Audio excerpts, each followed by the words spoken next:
Holy cow. Wow.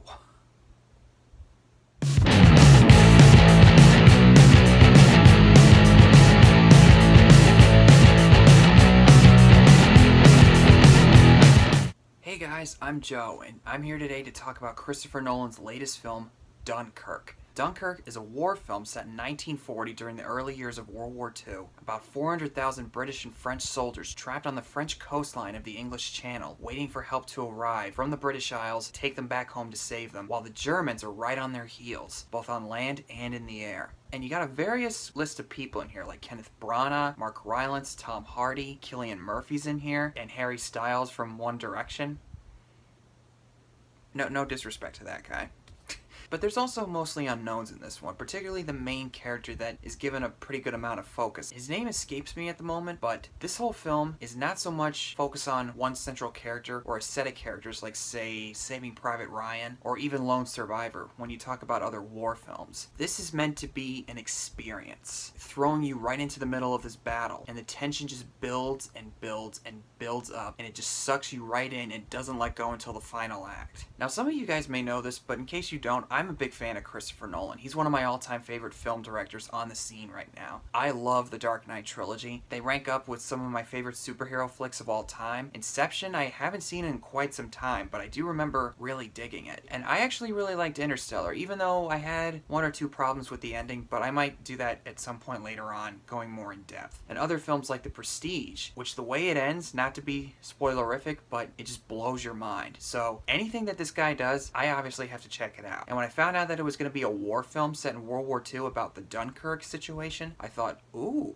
he's never done a war film before, and I don't know that much about Dunkirk. I really like the history of World War II, particularly the European theater of World War II, like with the Americans landing in France, Italy, and North Africa, and a little bit of the Russian side of World War II, but I didn't really know much about the situation at Dunkirk. I mean, I knew that British and French fled across the English Channel by being evacuated into the British Isles, and then France surrendered afterwards. But since Chris Nolan was behind the camera for this, I was really curious to see how he was going to play it out, and everything that I was hearing going in, I was pumped and I was ready, and I can tell you, I left the theater stunned. It was incredible.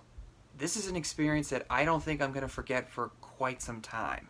Now, some of the criticisms I'm hearing about this is that the characters are very hollow and there's not much depth to them, and the characters are very simplistic in their characterizations. But as I mentioned earlier with Lone Survivor, this is how I see it. Dunkirk to me is like Lone Survivor in one specific way, or something like, say, A Bridge Too Far from 1977. This is meant to be a real-life account of the actual event, more or less an experience to make you feel what these guys were going through. And within the first 5 minutes, this big battle happens where these British soldiers are on the streets of this one town on the French coastline, and from out of nowhere they're getting shot at and you don't see where the Germans are. It's terrifying. I literally jumped in my seat and went, oh my god! And to see all these guys on the beach line with no cover of any kind, and these German Stukas, these dive bombers coming in,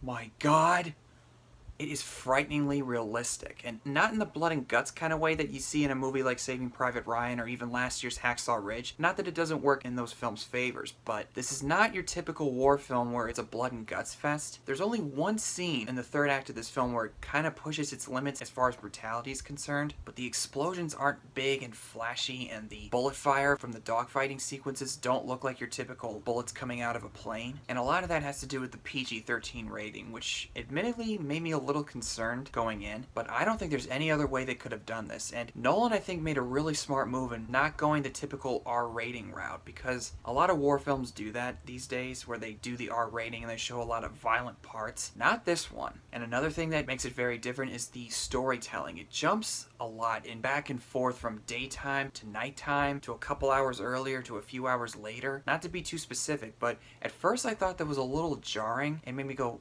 wait a minute, what's Oh, okay, I get where this is going. And there's 3 different perspectives throughout this whole film. This one guy played by Mark Rylance on his fishing boat with him and these 2 young boys, and the main character of sorts, this young British soldier who we meet in the opening sequence, and how he's trying to get off the beach, and Tom Hardy's character who is an RAF pilot protecting the boats below in the water from German fighter planes. And the storylines kind of intertwine together in some way, but it's not your typical different perspective where like 4 hours earlier this happens, or 5 hours later this guy's perspective. It just cuts and cuts, but it just keeps on going like normal. It's hard to explain, really. I don't know. This movie, I don't know. It's really hard to articulate it right now. I gotta give credit to Nolan. He is very, very committed to his craft. Regardless of how you feel about his certain films like Dark Knight Rises, which I'm going to talk about very soon, so stay tuned for that, or a film like Interstellar, you can't deny his passion for cinema. In this film, it definitely shows. Which, he's also a very in-camera kind of director. Everything in this movie feels very realistic and puts you right into the moment like you're actually there. Very little CGI is used, if any. I like the dogfighting sequences where they apparently used actual planes